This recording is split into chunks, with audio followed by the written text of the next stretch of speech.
Good morning and welcome along to Friday morning's OTB AM, and it's not just Good Friday, it's a bloody brilliant Friday because of the sporting weekend that we've got in store this weekend. Probably the best weekend so far this year, between the Champions Cup quarter-finals, between the Football League final, the Hurling League semi-finals, Joshua against Parker, a brilliant weekend of racing, and a couple of other things in between. Dave McIntyre, a very good morning to you. Morning. What are you most excited about?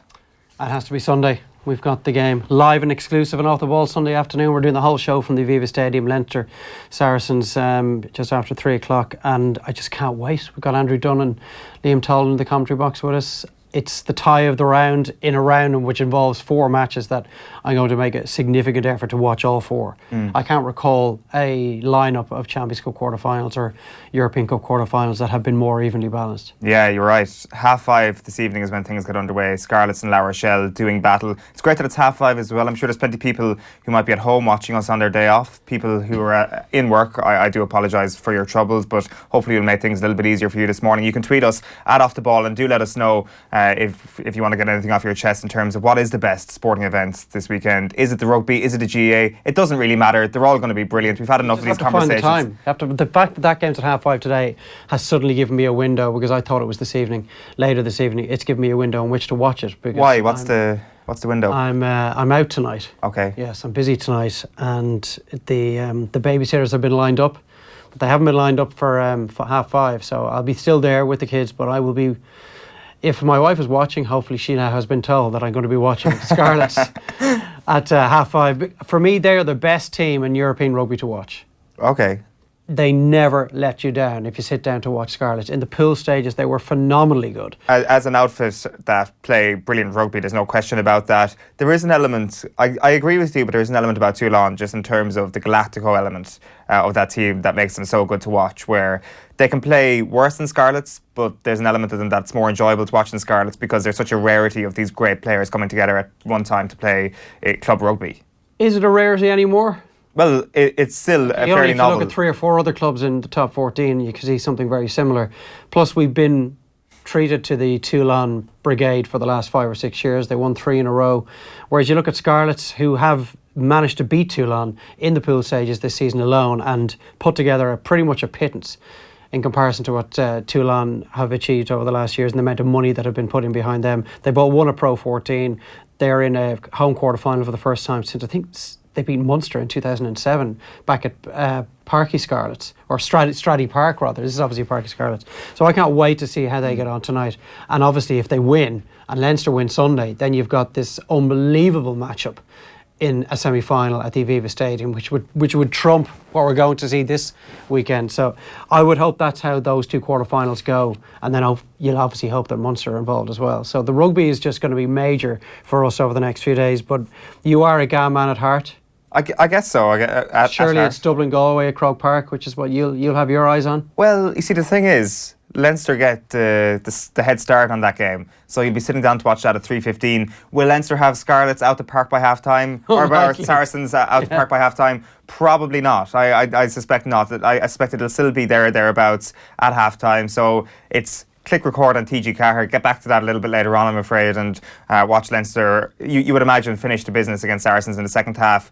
I was looking at a few stats. John O'Sullivan in the Irish Times yesterday was saying that Leinster have never come from behind in a European quarter-final to actually win a match. So should Saracens actually get that early lead or get ahead by half-time, omens tell us that Leinster will be in a bit of trouble. So that would certainly make it up for grabs. If you are watching Leinster and are planning to change over to the GAA, is my point here, and the game is still in the balance at half-time, it's not one you're going to be able to leave. So, as you say, maybe... It's a bogus, with all due respect to John, it's a bogus enough stat in that they have won a European Cup final from behind, trailing 22-6 at half-time. They've won a European semi-final in Bordeaux against Clermont in blistering sunshine, coming from behind. So the fact that they haven't come from behind to win a quarter-final tells me that they've been dominant in quarter-finals, particularly at home, which is why they've won them. True.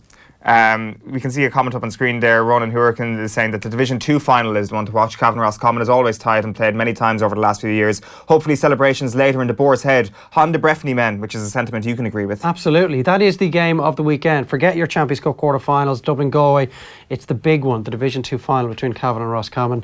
Both going up, obviously, but it's brilliant to see the two of them coming straight back up after a difficult enough league campaign last season. I think it's testament to the two managerial setups, particularly the Cavan one, because They're just finding their feet still, second season under Manny McLean, and it's just a question whether they can put it up to Donegal in a few weeks' time in the Ulster Championship preliminary round. Yeah, absolutely. Just to tell you what's coming up this morning, we are going to be chatting to Alan Quinlan. We're going to be reuniting the dream team of Dave McIntyre and Alan Quinlan to preview the weekend's rugby. I'm sure you're just as interested in Dave's opinions as you are in Alan's opinions for the weekend. That's coming up at around 8 o'clock, a huge weekend, as I say, and we're going to be touching on the GAA at 150 years. There's an interesting story by Sean Moran in the Irish Times regarding some of the new initiatives being proposed by the GAA to be brought in before the year 2039, is it? 2034, my apologies, which of course is going to be the 150th year of the GAA. We'll explain that to you momentarily. We'll also have a look ahead to Galway versus Dublin in and around 8:20. Kev's Kitchen, as always, on a Friday morning, 20 to 9, that's coming up.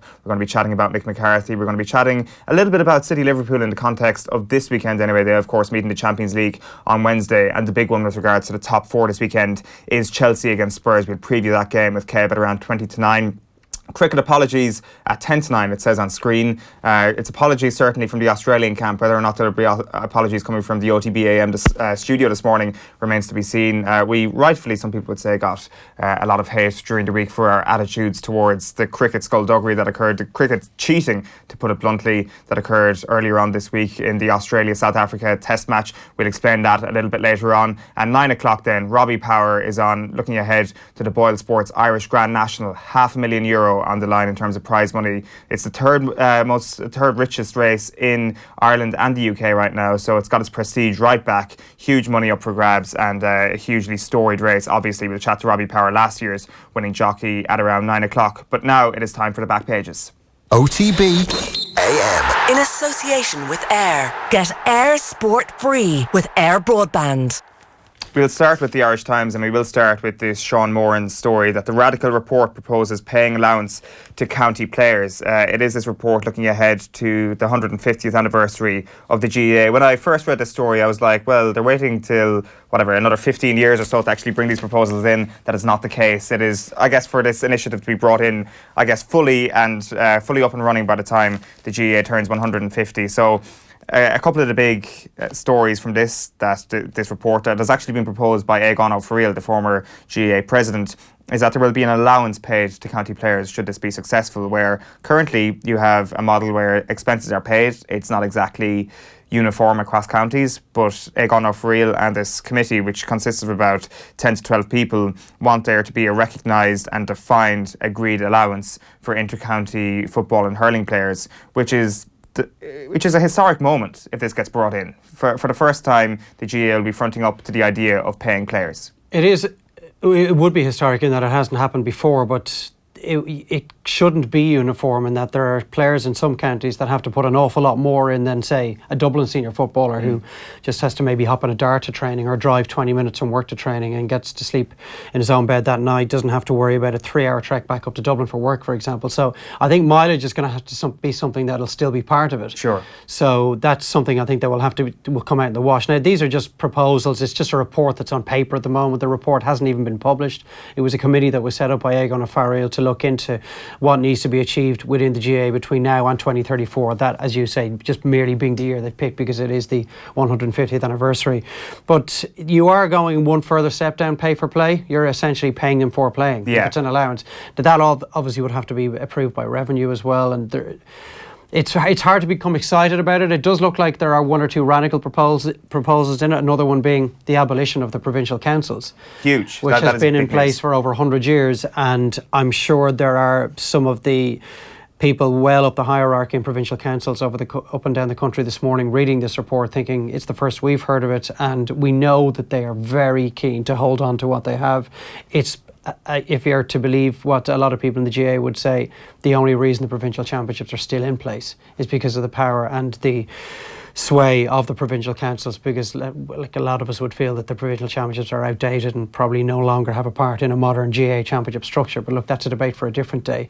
But there are 5 or 6 things in that report that Sean Moran has outlined that you would raise eyebrows. Yeah, well, you've outlined the two most important ones there. The other one that might be of interest to people is kind of an alteration on Rule 42. I'm not sure what number rule it is in the GAA handbook, but essentially with regards to extending beyond Croke Park the relaxation of the rule forbidding rugby and soccer being played at GAA venues, this board is going to establish a criteria for the use of association facilities by other sports organisations. So that should be an interesting development. You would imagine in the year, whatever, it'll probably be into the next decade before any of these will actually get voted upon, that there won't be as much of a railing against the idea of non-GAA sports being played in GAA grounds. And of course, with the Rugby World Cup, I presume there was kind of provisional legislation in place to allow that to happen. So you can't imagine it'll have the same level of debate as Rule 42, but an interesting point to point out nonetheless. As you say though, it is the provincial councils and it is the allowance for players that are the two big talking points from this Towards 2034 report. A couple of the other back pages this morning. The Times Ireland edition is also going with GAA. Fogarty fears for the future of hurling. Development Chief Martin Fogarty is worried by the state of the game. He's referring to the state of hurling in some of the weaker counties and how development there is stalling. He probably has a point. While the front of the Herald Sports section this morning, Sport 72, says 2 tribes go to war, Galway and Dubs primed for final showdown. As I mentioned at the top of the show, Dave and I will chat a little bit more about that at around 8:30. They've got a couple of rugby stories, I think, leading some of the other back pages. War is probably a bit strong a term. It is a league final after all, and Dublin seemed to get over last year's league final defeat pretty well by the time they got to September. I think they're still showing the scars of that, Dave. Back of the Mail, the Irish Daily Mail this morning. Do or die time. We're ready for Saracens, insists Cian Healy. And then a story which kind of has forced some of the Dublin county board hierarchy to come out and deny the fact that there's rumours that Dermot Connolly is leaving the football panel and switching to the hurlers. We know that Dermot Connolly hasn't been part of the panel over the last few weeks. He's only played, I think, 26 minutes of Alliance League football this season for Dublin. Jim Gavin has told us that he's being rested, but right now Dermot Connolly is working away from the panel at the moment. We don't have a date set for his return. It'll be very interesting to see when or if he does return, and maybe what some of the reasons were behind his absence. But he's one of the most talented players we've ever seen, and you would imagine that Dublin will need him and his little bit of genius, which he produced in the last 20 minutes of last year's All-Ireland final, if they're going to make it 4 in a row. Here's what happens. Dermot Connolly comes back in and around the middle of the summer. Dublin win 4 in a row. Dermot Connolly wins Player of the Year, and we never find out what was going on until Dermot Connolly retires and writes the book. That's probably what's going to happen. A book from Dermot Connolly, that would be a bestseller. Oh, 100%. But that's the thing. I guess if you go back 12, 18 months, you're thinking to yourself, this will be omerta for the rest of their lives. We'll never hear what happened in the Jim Gavin camp. And then you start to realise, wait a minute, didn't we say that about Brian Cody and those Kilkenny players? And suddenly Tommy Walsh emerges as one of the best pundits of all time, and Jackie Tyrrell writes one of the best GAA books of all time. So I am very, very hopeful for the post-Jim Gavin era that we will get some very, very good hashtag content from these Dublin players, and Dermot Connolly is certainly one that will be top of my list. Well, as unlikely as it might seem, if Dermot Connolly steps away from the inter-county scene this year, I want to see him in a commentary box this time next season, ahead of the war that's going to be the 2019 league final. He may join the anti-Dubs media. The front pages of the Irish Examiner Sports Supplement. Big names, big lads. Ronan O'Gara on the oversized problems facing Munster, talking about Man Onu and Matthew Bastareaud, who will perform the midfield pair for Toulon at Thomond Park tomorrow afternoon. And a really interesting piece on the back of the Irish Examiner Sports Supplement today. It's by Paul Rouse. It's in the aftermath of the Belfast rape trial. How pervasive is this culture of contempt? If you're looking for some more background to the trial and some of the cultural implications of it, this is very much worth the read. I highly recommend reading Paul Rouse's piece this morning. We'll change tack to football and to soccer from across the channel. The back of the Sun this morning is going with the Mick McCarthy lead. Numbskulls reads the headline. Abuse ruined games but didn't force me out. After 6 years, it's time for a fresh start, and I'll be by the phone waiting for the next offer. It's a great story, really. Mick McCarthy showing no lack of passion at the moment. We're going to get Kevin Kilbane's take on that at around 8:30 this morning. The back of the Mirror is going with Layoff Ali. Pochettino tells critics of Spurs star to get off his back. That's Darren Lewis's story, saying that Mauricio Pochettino has come to the defence of Dele Alli, as you would expect, given all his critics for diving and the likes. The back of the Irish Daily Star then goes with Sam the Man. So this is Samuel Umtiti, who's now being linked with Manchester United. Jose is setting his sights on him. You've also got second treble would beat all. Celtic boss Brendan Rodgers says that the treble this term would trump their invincible campaign. 6 trophies in 2 years wouldn't be bad. And then finally, for me anyway, it's still football. The back of the Racing Post goes, Wolves at the door. Wanderers can move closer to top flight, return with Borough win. It's Middlesbrough versus Wolves, and it's 5:30 tonight. I think I'm going to pick Scarlets versus La Rochelle, though. You and me both. If anybody wants to go for the Wolves game over that quarter-final, do let us know and your reasons why. Back to the Independent today. Power and Harrington keep Masters' hope alive. There's one slot left at Augusta for next week. You have to win the Houston Open this week if you're going to find yourself rolling down Magnolia Lane next Tuesday afternoon for the practice rounds. Porrick Harrington 5 under. Seamus Power also going well. What a story it would be if he was to win for the first time in the PGA Tour and book his place at the Masters.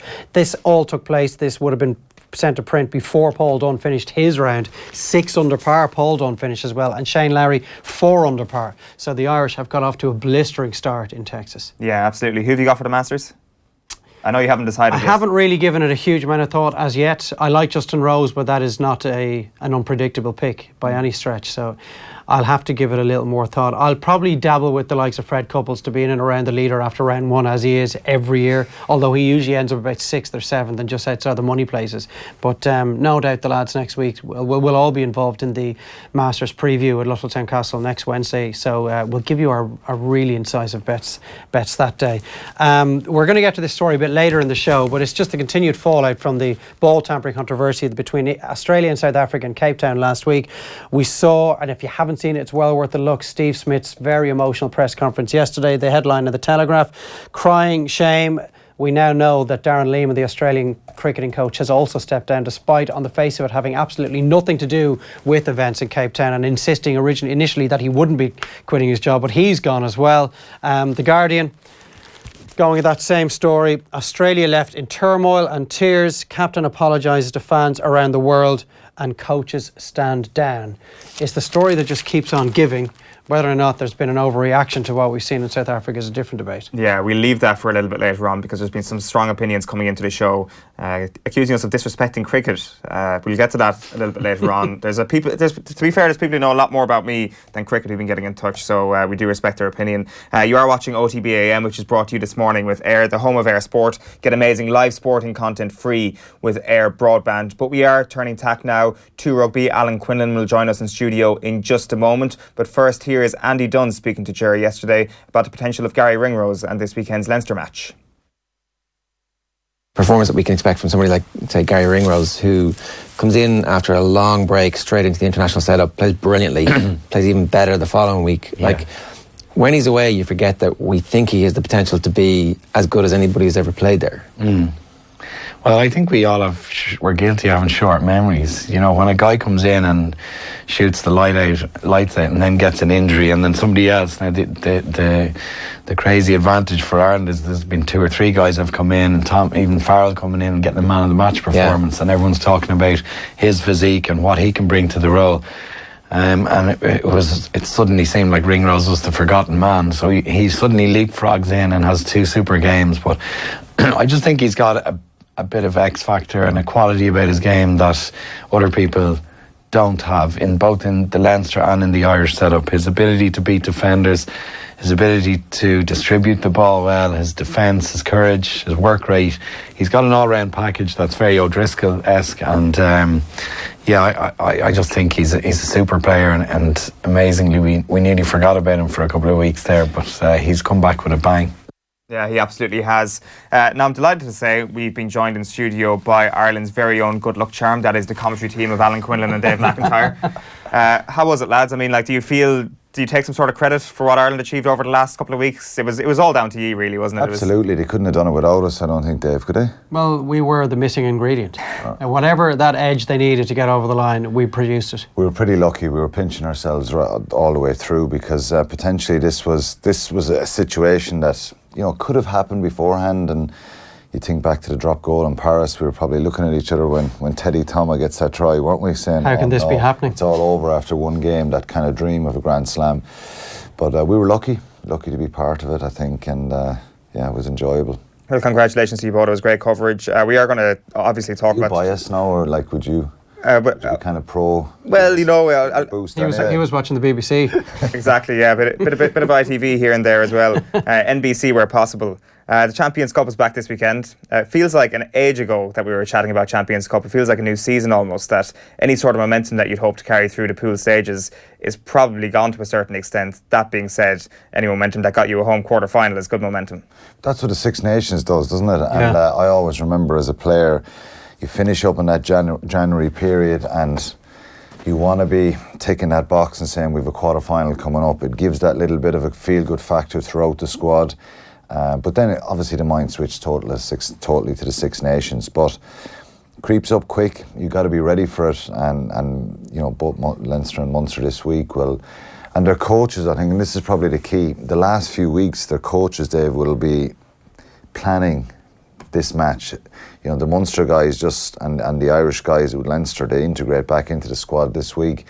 But the planning that's gone into this has gone on for kind of 2-3 months. They've been watching the opposition teams, planning game plan structures, how to integrate them back in, all that stuff. So there's a lot of planning gone into this. Yeah. Is it fair to say that for a club, qualifying for the quarterfinals is actually more important and bigger than actually playing in the quarterfinal itself? Because it keeps the people's interest over the course of the winter. You've got this huge day to look forward to. It's going to bring more bums on seats when it comes to Pro 14 rugby. It's a different backdrop to the Six Nations when you're looking at your players, but we don't need him to be injured. He has to be back for the Saracens game or the Toulon game. Players are constantly thinking about it because obviously you can go out the quarter final, you can bomb, you can lose the game, but the build-up lasts 4 months. To get there is important. You have that deflated feeling and Does you feel like your season is over if you go in the pool stages? You know, you kind of, with respect to the league, that's the one that kind of really drives you into April and the finishing end to the season. Okay, you have the disappointment if you lose a quarter final, but you have a bit of satisfaction that there's progress being made, because it's a very tough competition to win first and foremost, but to get into semi-finals, even quarter-finals, you know, your top 8 in Europe, it's a tough competition. You see the way Sarries snuck in at number 8. There's a lot of good teams in these quarterfinals. So there's a deflated feeling within any club who really have that ambition to be there first and foremost if they don't get there. There is really a kind of a sense of fear of missing out if you're not in the last 8 this year, because the quarterfinals are so bloody good this weekend. And we were just discussing this outside. We'll start with the Munster match. And I guess given the relative quality of Toulon and the great teams that have come to Thomond Park in the past, and indeed the injury troubles that Munster have at the moment, this would be right up there in terms of the great Munster wins in let's say in the post-Ronan O'Gara era of wins at Thomond Park, if they actually did this tomorrow. Like, granted, Thomond Park, they've only lost one home quarter-final there. They've got 7 out of 8 record at Thomond Park, but still, the quality of Toulon is unbelievable. Yeah, the one they lost, of course, was that Ulster game in 2014, was it? 2012. Was it 2012? Is that far away? Yeah. When they went to the final, yeah. Thinking 40, they lost the semi-final in 14 to Toulon away. It's when you look on paper and you put down a Toulon team on paper, and I was looking at them during the week, and you always get people saying, well, how will they do at the weekend? How will Munster do? And you look at put down the players and you automatically you get nervous. You look at who's possibly going to be playing the centre. Teams announced later today. If this was at any stadium in the world other than Thomond Park, would you be able to put together an argument for a Munster win? No, you wouldn't. But then I remember that game, that semi-final in 2014 in Marseille, and I looked at the teams on paper again, and I went, oh, this could be, you know, a real tough day. And I remember Munster were in that game, and they caused a lot of problems, and you think Leinster went there. So take out the home factor, the quarter-final, the history of the competition ignites players, it lifts them, it makes them play above themselves, it brings a real kind of enthusiasm, energy, because it's such a big stage. You know, it's not your normal league game where this is different. The excitement, I always remember the excitement the week of European games. It was just different. You go into training, there's a buzz, there's an energy, the bagman, the physios, the medical team, everyone has their game face on. It's just different weeks, and they're great weeks. They're weeks players want to be part of. For the Munster guys, with Toulon coming, like I said, you Google the Toulon squad and you look at the names and you're thinking the amount of caps they have, the experience they have. You're looking for any sort of chink. You're looking for any sort of reason why they may lose in Thomond Park. The Thomond Park factor, the history of the competition, the pride in the jersey is one that kind of, Munster have kind of prided themselves on throughout that competition, the passion that you have for your home jersey. And you think Toulon, budgets, players from all over the world. What does it mean to them? But they've shown, and they're probably the greatest team in the history of European rugby because they won it 3 times on the trot. Never been done before by anyone. So then there's uncertainty about Boujalal, the owner, players getting paid, their away form in the top 14. They've lost 10 games. And you think, you're kind of looking for positives, aren't you? But on paper, you think, Toulon, how do you stop Bastro and Nono in the centre, for example? It's the big question. How do they? What do you think, Dave? How do they stop them? Munster need the vast majority of the games to be played up front. I think you stop them, and I'll let you come back in. You stop them by denying them ball. Yeah. So they have to win. The pack, Munster pack, has to go well beyond parity, I think. And they have to dominate the set piece. Their scrum and their line-out have to be absolutely flawless. They have to be brilliant over the ball, and that's where Tommy O'Donnell's a serious loss. But you would hope that Peter O'Mahony has another unbelievable game.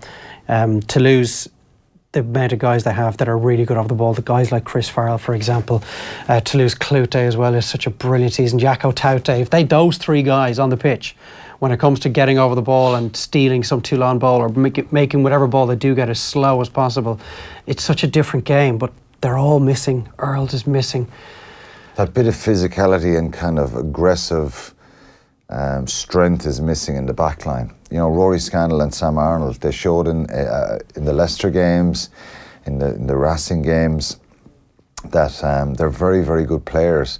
And, they've played really well in that position together, but it's just having that bit of strength and that bit of power that Farrell brings. He's 6'3", 110 kilos. Taute is a very big man as well. Earls, then, that bit of X factor that he has and the way he's been playing, can do something brilliant out of a counter-attack, one little chance. And that's all taken out. Cloute is so good at the breakdown. I thought Tommy O'Donnell was outstanding last week till he got injured. And it's that bit of experience. Blaindell, if Ian Keatley is a little bit of an indifferent performance, the options off the bench, you probably have to move Scannell in 10 if he got injured. Duncan Williams, even with Murray being the best scrum half in the world, Duncan Williams coming on, that bit of experience as well. So that will affect him. But how do you stop them? The pack have to have an awesome performance, I think. They're capable of it. I was really impressed with them last week in the second week. And they have to raise that intensity and hope that maybe fitness, passion, pride and that stuff will kick in as well. Sam Lee, he's just been in touch and he's asking, would he prefer to see Copeland or Jack O'Donoghue start versus Toulon against O'Mahony and Stander? Copeland is the only player in the squad to beat Toulon when he was with Cardiff. That's a question mark at the end of that. So I think he's correct in that. Yeah, we beat them in, I think it was 2010. I don't think there's anyone left, is there? Everyone's gone from that team. He beat him with Cardiff in the Challenge Cup a number of years ago. Copeland, for me, Jack O'Donoghue is probably the one that they'll play there. Copeland's played really well in the last, throughout that Six Nations period. But I think Jack O'Donoghue can probably fit that role as a 7. He's physical, Jack O'Donoghue. He's going to have to really step up to go into that position.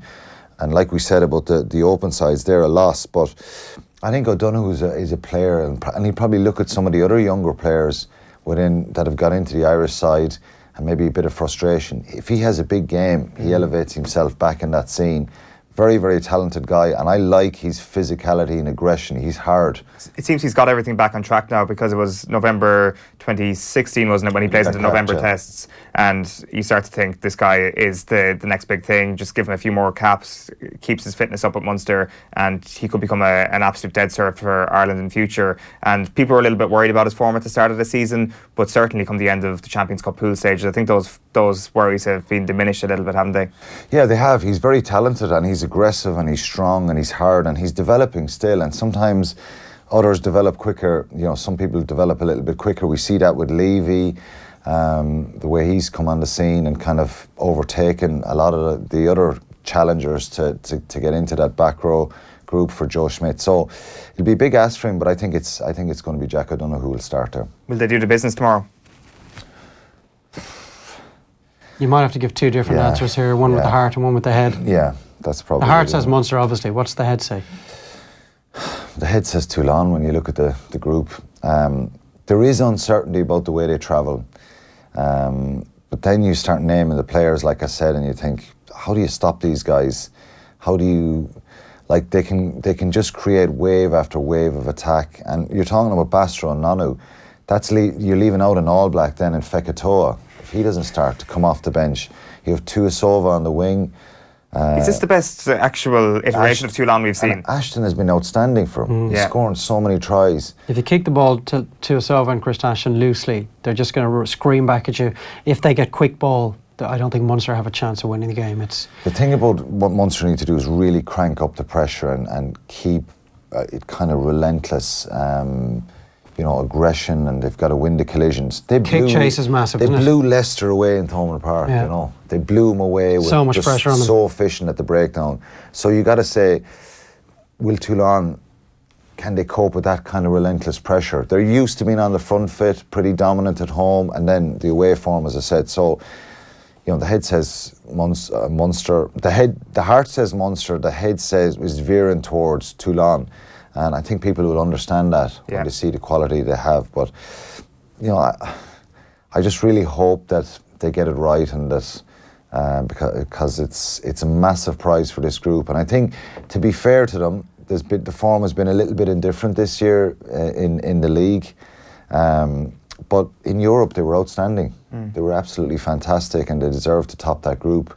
So they've achieved a hell of a lot. It'd be a massive achievement to put themselves in the semi-finals. Yeah. Leinster Saracens then on Sunday. Possibly the tide around. Like, Leinster have been waiting for this crack at Saracens for quite some time. Yeah, and what jumps out at me is when we were chatting about it, Ireland, England, Twickenham, is this a little bit of a revenge mission for some of those Sarries guys? Is it a chance for redemption? Is it a chance to say, well, we're back, we're not, maybe don't judge us on the performance in the Six Nations. We're still a good side, and we're still good players. Farrell is key for them. Does he play 50-50? Mark McCall said he'll decide today after training. They say England are a different team without Billy Vunipola. Saracens are a different team without him, there's no doubt. But they still have a hell of an amount of quality there. And I think they'll probably, sometimes when you kind of sneak into the knockout stages, you get a massive sense of relief because their form was indifferent in the pool stages. Very dangerous side. Probably the worst side that Leinster could get. Bad timing as well. Given the upward trajectory up to second now in the Premiership. Yeah, do you buy into that at all? Do you think momentum, like... They've got their season back on track a bit, yeah. You look at the players they have. Liam Williams, Barrett is going to play. He got a plate in his jaw this week. I mentioned Farrell, but there's Maitland there as well. Wigglesworth, Jamie George, Toge, Schalkberger. But on paper, they're not a better team than Leinster. Like, this is a complete opposite to our preview of the Munster-Toulon game, where pound for pound in nearly every position, bar maybe scrum half, you're thinking, bar full back possibly, the Toulon have the better players. But I'd love to go through the two teams, Leinster and Saracens, and pick how many of the Sarries boys will get into the Leinster starting 15. Because your question on timing is a valid one, Owen, but at the same time, had this quarter-final been played before the Six Nations, for example, the amount of experience that James Ryan, Andrew Porter, Dan Levy, that these guys are suddenly feeling very good about themselves, very comfortable in their own skin as potential superstars, performers on the absolute biggest stage. They've beaten Scotland, Wales and Italy at the Aviva Stadium, so this is very much within their compass now. They got a little bit of a wake-up call, even though it's a different team last week in Ospreys. That will kind of focus the minds. They cannot underestimate Sarries in any way and think, well, we were brilliant in the pool stage, we were a dominant team in Europe, best team in Europe, well, we're supposed to win now. They've got to really... Saracens are going to throw the kitchen sink at this because it's a kind of a bonus situation for them, isn't it? Saracens focused the mind more than any other side, absolutely, I would have thought. Had it been maybe a side that had scraped into the last eight like Saracens did, but didn't have any real European pedigree. You're up against the side that have won a couple of Premiership titles in the last 3 years, 2 European Cups. There's absolutely no chance that any of the Leinster players are complacent or thinking they're just going to have to meander their way through this quarter-final. Look forward to the last four. And it's massive if they win it. And I know I mentioned that English revenge. It's not revenge, but it's a chance for those English players playing for Saracens to go, we're still here, we're still quality, we're still good players. And it's massive. If for Mark McCall, you know, it's a bonus situation because they just scraped in with the skin of their teeth into in 8th place to get here. Will the Aviva really pose a massive fear factor for him. I heard Schalkberger saying this week it's an awesome place to play and that they're really looking forward to going there. And he's, I think if I was a Saracens player, I'd be saying, look, out of the RDS, you know, going to the Aviva, it's not a bad situation for him. I know it'll be predominantly Leinster fans there. But if Saracens settle well there, a lot of these guys have played there before, they can be dangerous. But look, you got to say Leinster, the quality throughout the side is phenomenal. Robbie Henshaw's a loss because his abrasiveness and his aggressiveness. Nasiwa and Ringrose will probably play. And Ringrose will only be better from the Six Nations coming back. Very little game time played. But Sexton, again, we speak about Munster and Murray. Sexton is vital for this side. You know, he's just such a leader, such a winner, and he'll have been driving kind of the standard for a big performance this weekend. Yeah, no question at all. That is the second fixture on Sunday. You've got Clermont Racing as well, and this evening Scarlets La Rochelle as well. Just finally, I know you've got to go. One quick word on Connacht Gloucester. Who's going to win that tomorrow afternoon? It's obviously a huge game for Connacht. It's massive, I think, and their form in the league has been, you know, very, very indifferent. I think they're good enough to win it, to get a result. It's a chance for them to get into Europe, because I think in the Pro 14 it's going to be very difficult for them now. They're way back down. This is a massive chance to try and win the Challenge Cup, and plus in the pool stages they were brilliant. So this is a chance to kind of create that bit of energy there. Their want is much greater. Yeah, I think. Yeah. Like, this is Connacht season. The problem is they're going to have to travel to either Newcastle or Brive in a semi-final if they win tomorrow. So it'll be one really tough game followed by an even tougher game, but it's definitely within their capacity to win tomorrow.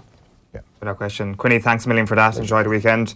We are going to turn tack in a couple of moments to football, and we're going to chat racing a little bit later on. But first off, here is Andy Lee on last night's Off the Ball, chatting about Anthony Joshua versus Joseph Parker. He could do one of two things. Either stay completely out of range from Joshua, use footwork, move out and to frustrate Joshua and make it a kind of a boring fight for 5 or 6 rounds, and then try to raid with quick footwork, raid and fast attacks. Don't try to throw any hard punches and don't try to knock him out, but just raid and kind of steal the rounds and frustrate Joshua, and then maybe in the last 4 to 3 rounds try to get a knockout. Or else he can be totally aggressive, stay small, stay squat, a la Mike Tyson, get underneath Joshua's punches, make Joshua feel insecure by punching down at him, and they can make him feel exposed by doing that, and then come up with his own punches. It's easy said and done, but to me I can only see the fight going one way, and that's a Joshua maybe mid to late stoppage. Yeah, it's he really comes into his own, Andy, when it comes to previewing these fights and breaking it down. There's nobody like him. Yeah, there's no one like Andy Lee. I struggle to listen to boxing preview discussion in a general sense, but when Andy's doing it, he has me hanging on every word. There's no one better than him to bring an insight to the non-boxing aficionado, of which I am very much one. I presume you'll watch it tomorrow night. Or are you going out? Do you have a babysitter booked for tomorrow night as well? Are you going on the absolute tear this weekend? I don't. Is it pay per view? It is, yeah, Sky Box Office. I'm sure you'll put your €20. You've got Ryan Burnett, of course, fighting Parejo in the undercard. So at this juncture, I would say it's unlikely I'll be paying for the Joshua fight. Okay, well, I'd rather watch the golf, to be honest. You can catch Andy Lee's analysis next week anyway to educate yourself on what actually did happen next week. I will. I'll just wait till next week and listen to Andy. Exactly. No spoilers for Dave McIntyre. Do not tweet him if you've been watching the boxing on Saturday night. Another huge event this Sunday, and potentially a bigger event for the underdogs here, is Galway versus Dublin in the league final on Sunday. Like we were chatting about this with Michael Meehan earlier in the week, and I think there is just a general sense of quiet confidence about this Galway team that is a little bit different to your Derrys or your Roscommons of yesteryear in the league final, where they get to the promised land. And I know that's using the promised land very lightly there in terms of a league final, but that Galway kind of see this as a stepping stone rather than a huge day out in Croke Park like, say, Roscommon and Derry might have done a couple of years ago. It just depends on how it goes. It's a stepping stone if you win. Clearly it's a massive feather in your cap, and you've beaten the All-Ireland champions and everybody's favourite for this year's All-Ireland, and it's clearly another major step down the road to the progress Galway need to make to be a semi-final team or an All-Ireland final team. But if you lose heavily, if you lose by 10, 15, 20 points on Sunday, we saw what happened Derry in 2014, where they were probably the best team in the league until the final. And Mark Lynch was one of the best players, and they haven't recovered since. They're in Division 4. They have since been demoted 3 times in 3 seasons, and they have not done anything in the championship in that time. Now, I'm not saying it was all down to that league final. Clearly, things in Derry are not in a great place, infrastructure-wise, playing personnel-wise, management-wise. They've got an awful lot to do. But if Galway were to win the game or lose by a couple of points or are competitive for an hour, well, yeah, it is another big step for them. And they're certainly not going to be easy to beat, because they've shown in the league going through it unbeaten how difficult they are to beat. They haven't produced big scores, but they've conceded fewer scores than any other side in Division 1. And Dublin have shown 1 or 2 chinks, particularly in that game at Pearse Stadium, where they kind of had to score a couple of late scores to force a draw, albeit it was Galway that got the late equaliser. I just think Dublin have left an awful lot in the tank. Part of me definitely agrees with you on some of that. The other element, though, with Galway is, I think, certainly just from watching them this year, and I think it's just because they're in Division 1, is naturally with the league, it actually tells us a lot about the team, a lot more than the Championship does, because we get to see them week in, week out. And because they've been in Division 1, we've got to see a huge sample size of what this Galway team is all about. And I think there's an element of surprise about how Galway have approached matches in terms of, I guess, getting stuck into a team, the Paddy Tally effect. But that's not new. That hasn't been a 2018 phenomenon. I think it's just been going on in Division 2, and we haven't seen it regularly. We've only seen their championship occurrences, and everybody remembers kind of getting caught by the bright lights of Croke Park in an All-Ireland quarter-final last year. So this has been a hard edge that Galway have been working on for some time. They bring in Paddy Tally, and it's now a more refined hard edge. They're a little bit more street smart this year and more experienced, which is key. Yeah, they're a big team. They're very physical. They've got the Currafin boys coming back in now, and they're just winners, and they know exactly how to get it done on the big days in Croke Park. The caveat would be, we saw how they imploded against Roscommon in the Connacht final. We saw how they pretty much allowed Kerry just to canter into an All-Ireland semi-final last year, which I just thought was so disappointing at the time, because I expected really big things from Galway, because I was doing the commentary for Sky on the round 4 qualifier win over Donegal, that they absolutely dismantled in Markievicz Park with a brilliant display of attacking football. None of that was on display against Kerry, and it was just such a letdown. And maybe they have refined that a little bit, so when it does come to the really big games, we'll see on Sunday, because I think it's a massive game for Galway to go to Croke Park and win, which is something they did last year when they beat Kildare in the Division 2 final. But I mean, that was one of the worst games we've seen in Croke Park in a long time. Yeah. They have to keep winning in order for the players to continue to buy into the Kevin Walsh blueprint, because I think guys like Sean Armstrong, for example, Damien Comer, I'm not sure they're really enjoying playing the way that Galway are playing, because it's not a forwards game. But they're winning. Exactly. That has to keep happening. They have to keep winning. Sooner or later, players will only accept the results as long as A, they're in the team, and B, it's seen as a means to an end. But if you start losing games, you'll really start to question, well, why are we keeping 12, 13 men behind the ball? Why am I expected to track a man from one end of the pitch to the other when we're actually not getting anything at the other end for it? But ultimately, it's only going to change when it's too late. Like, they're not going to change the 13 men behind the ball until they get shown up. No, they won't. Well, even if they get shown up this Sunday, I don't see it changing. And you have to, the league as well, how much can you actually read into the league? Look at the teams that have been playing in Division 1. The wins over Kildare, Donegal, they won one match between them, and that was against Kildare in Donegal's case. Mayo are way off where they need to be in the league. Kerry are in a serious period of transition. They've got so many young guys coming through. So the only big scalp I would give them in that run of games would be the draw with Dublin and the win over Tyrone.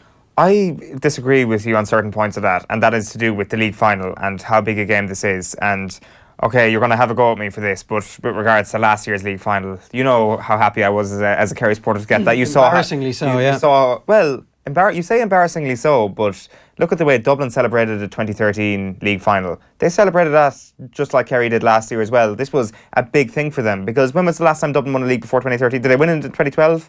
I don't think they did. No, they won 2013, 14, 15 and 16. Yeah, but before 2013 felt like a watershed moment for that Dublin team, where they had started to do it earlier in the year, that, you know, forget this crap about peaking at the right time. This is going to be a great team. The 2011 league final that was the watershed, because they threw the league final away against Cork. Yeah. Absolutely threw it away. I think were they leading by 10 points and Rugby lost the game. I remember that. And that, in the eyes of a lot of people, made that Dublin team. Sure, but my point is that it doesn't actually.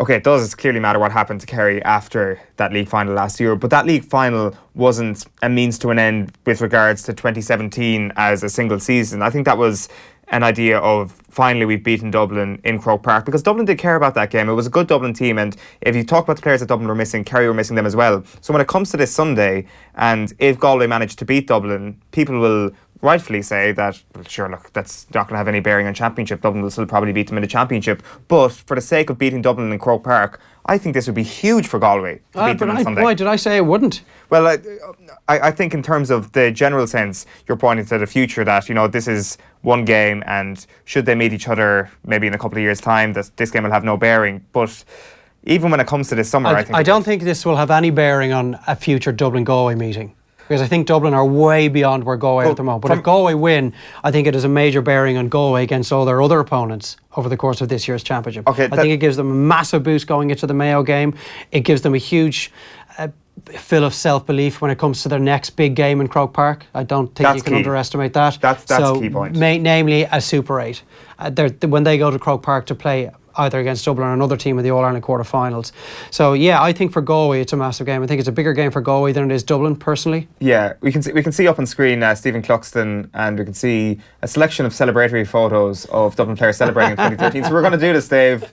This is Tommy's idea out in the box to compare and contrast 2013 and 2017. We can roll through the images here of Dublin players. That could be just after a score that Bernard Brogan's kicked, and Darren Daly was just particularly pleased with it. That proves my point even more. You know, here we are. Look at that. Joyous celebrations. It looks like they've won an All-Ireland, but look, the upper tier is empty. It must be a league final. There's Mick Bohan there as well.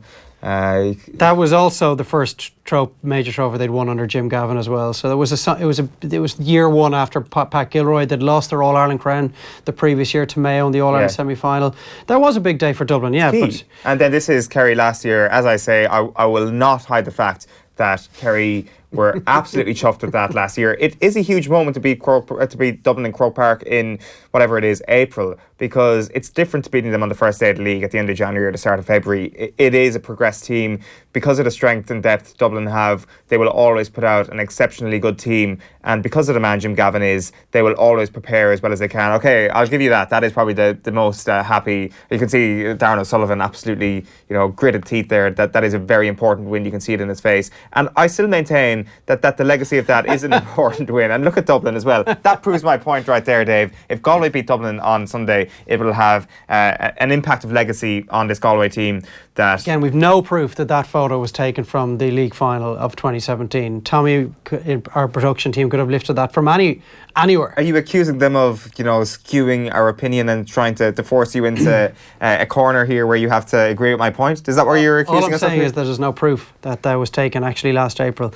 No, look, I agree with your point on that. If Galway win it, it's a huge moment for them. If Dublin don't win the game, I don't think they're going to lose any sleep, just like they didn't against having lost to Kerry. They knew that the bigger days were still to come. But for Galway's state of development and their belief in Kevin Walsh, their belief in the system, but it just will be very interesting to see how the league blueprint transcribes or transfers to Croke Park on what we hope will be a half-decent surface, a half-decent day weather-wise, big pitch, big stadium, big crowd, as opposed to playing on the kind of heavy laden pitches and against teams that maybe aren't as far down the line in terms of their strength and conditioning that Galway might be. What date is that, Dave? Call me out the date there, call me out the year. Is that April 2017, I see? That was on our audio stream. It does say, I never doubt it, Tommy. I'm just... 9th to the 4th, 2017 to all our listeners out there is what it says on the date. Do you think Galway can win the game?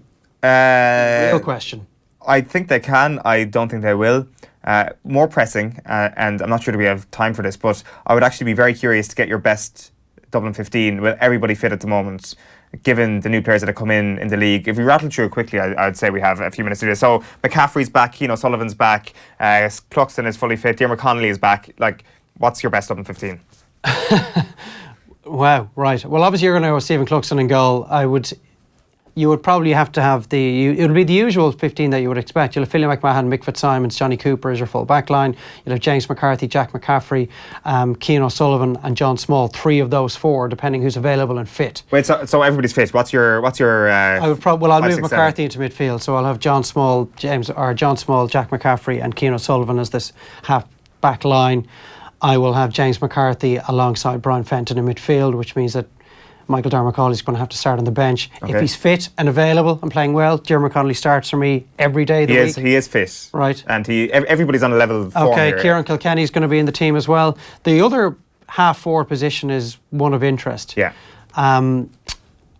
If everybody's fit and playing well, you would probably maybe put Paddy Andrews in that position. Andrews a wing forward. There's a good chance he's going to start the game. Tommy's saying Brian Howard into my ear.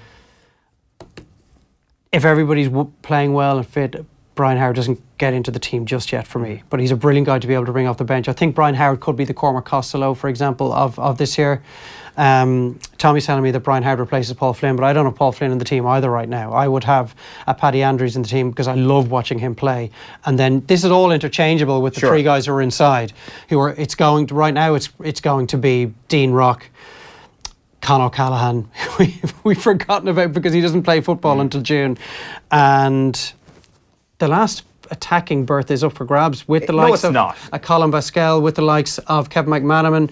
Paul Mannion is starting for Dublin this year. He has a shirt banked. He's been... I would probably would say that Paul Mannion would definitely start the game. But that'll be your 6. So it makes it very difficult for a Basquel or Brian Howard and some of the older heads like McManaman or an Owen O'Gara.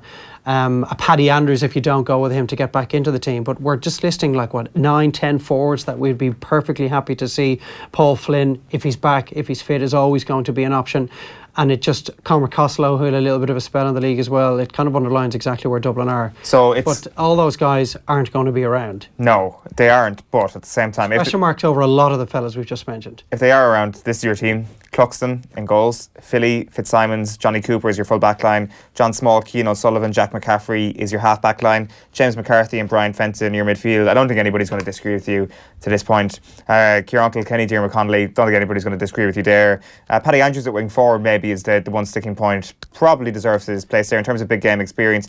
Or you just switch him and Conor Callaghan and you have O'Callaghan into the half forward line where he started the All-Ireland semis and football finals. You move Paddy Andrews into the corner. Yeah. And much difference does that make? Not an awful lot. It's interchangeable. That's it. Dean Rock and Paul Mannion, the other two players that you've gone for. I kind of pushed you into the Paul Mannion situation there a small bit. Well, I keep having to remind myself that you're saying provided everybody's fit and available. But right now I have Paul Mannion's hamstring injury in my mind, and it looked pretty bad on the day. Now he will be back, obviously, but he just needs to get himself back flying and back to full fitness. But when you look at that 15 and the guys that aren't able to make it into the team, it is just so difficult to see who's going to beat them. It proves the point that if Dublin stay fit and avoid any moments of madness that would lead to any extended suspensions, they're unstoppable this year.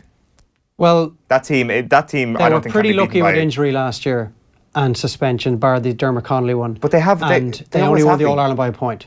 True, fair point.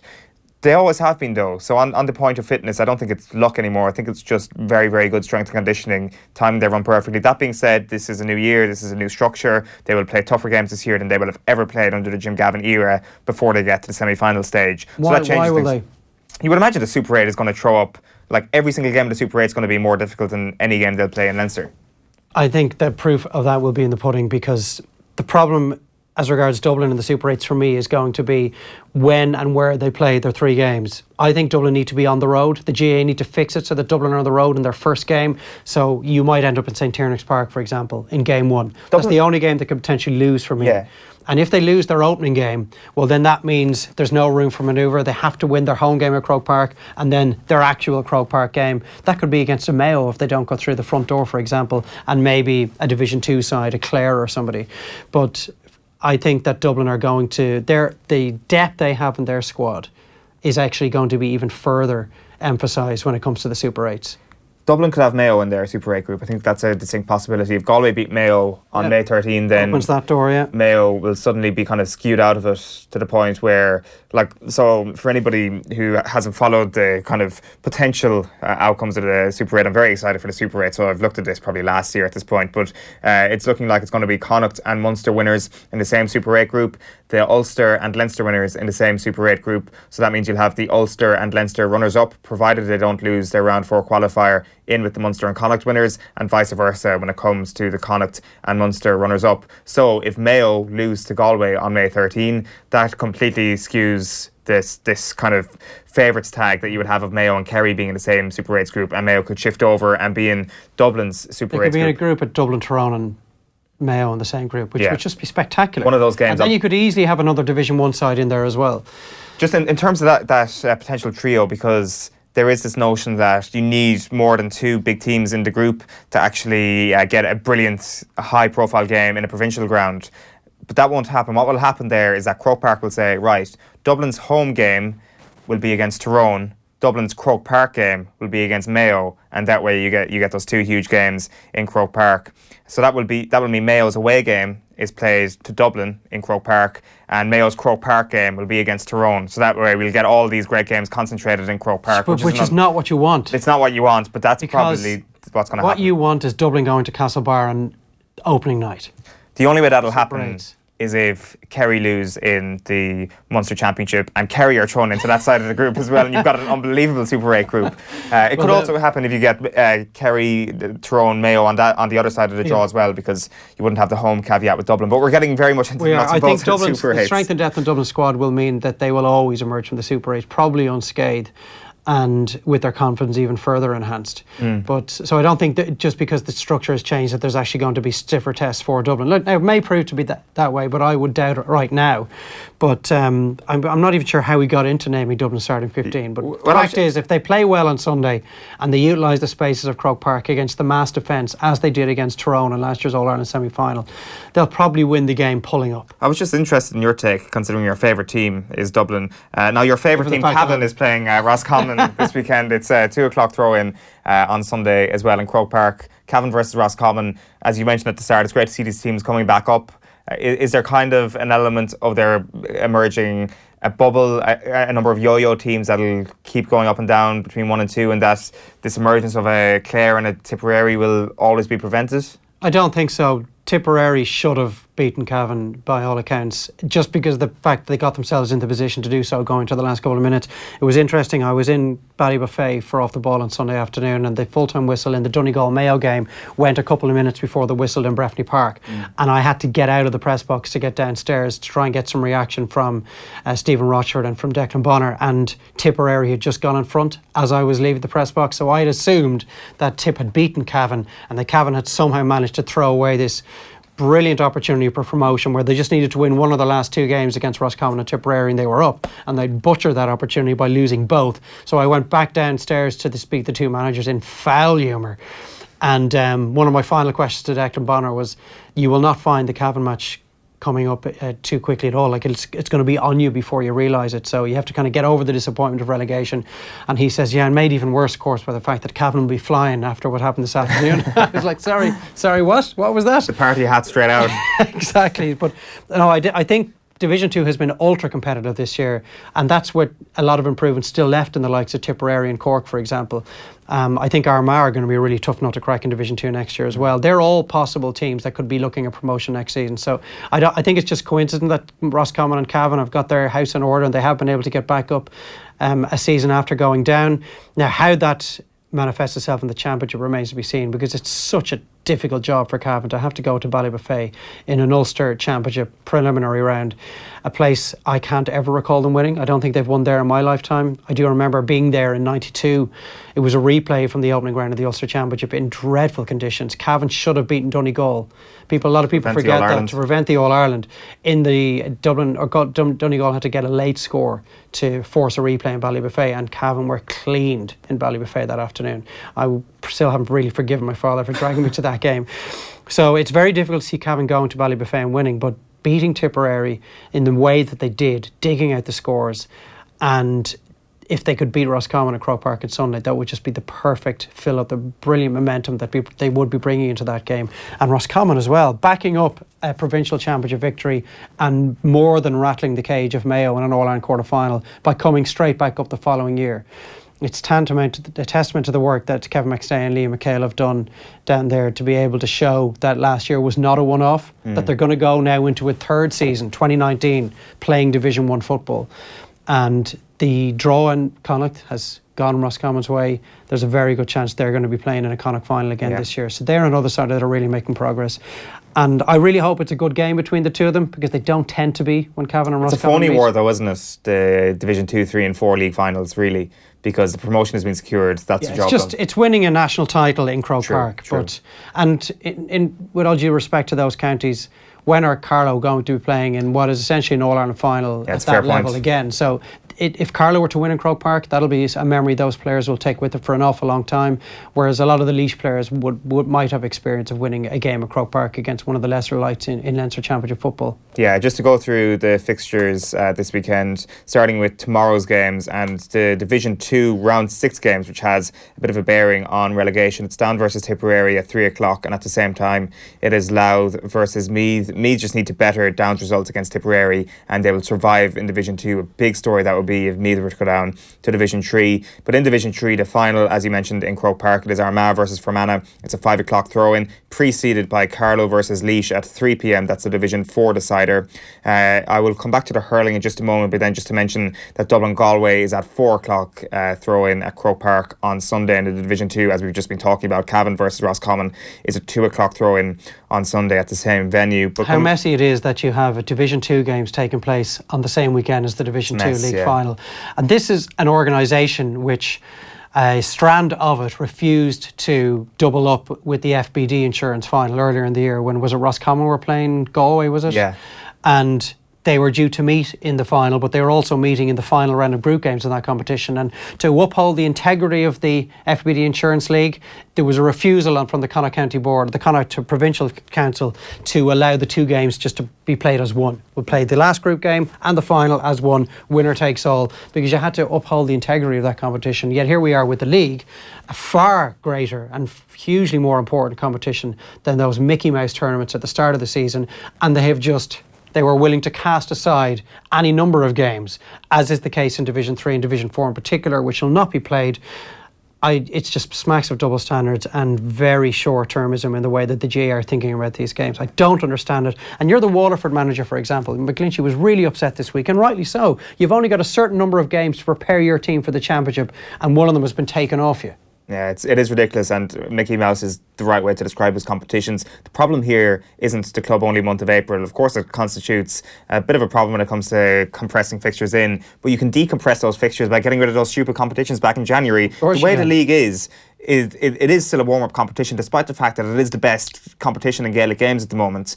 Play the start of it in the middle of January, early January. Screw it. It is the best competition, but it is still a warm-up for the summer. Decompress it in that way rather than eating into your club-only month of April. And what have you done to the integrity of the league by binning a number of the final round fixtures? It's a really bad road to be going down from the GAA's point of view. Definitely. But if you've got your Connacht Council that are unwilling to double up on a game in a Mickey Mouse tournament at the start of the season, and now 3 months later you've got the GAA happy enough to just cancel games, it doesn't make any sense. Yeah, we'll just briefly touch on hurling, the hurling semi-finals this weekend. It is Tipperary versus Limerick at Semple at 7 o'clock tomorrow evening, while the other semi is Wexford versus Kilkenny at Innovate Wexford Park. That is a 2 p.m. throw-in on Sunday afternoon. It's just a fantastic weekend of GAA action, and the hurling semi-finals are probably going to get put in the shadow of the football to a certain extent because of all the other sport that's going on as well.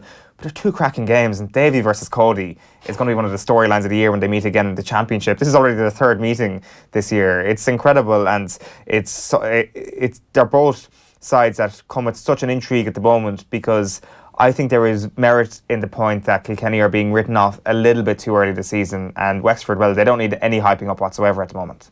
This is a championship game in everything but name. Yeah. Wexford Park will be pretty much full this weekend. Is there a better place to be when Wexford are rolling under David Fitzgerald than Wexford Park in a big game?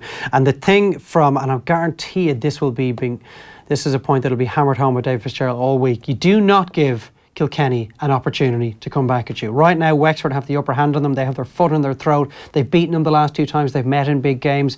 And David Fitzgerald will be thinking, now is not the time to allow Kilkenny to start believing in themselves again, because you're going to have to face them in the round robin in the league structure and the Leinster Championship. So make sure you plant even more doubt in the minds of Kilkenny when it comes to playing Wexford by beating them and beating them well this weekend.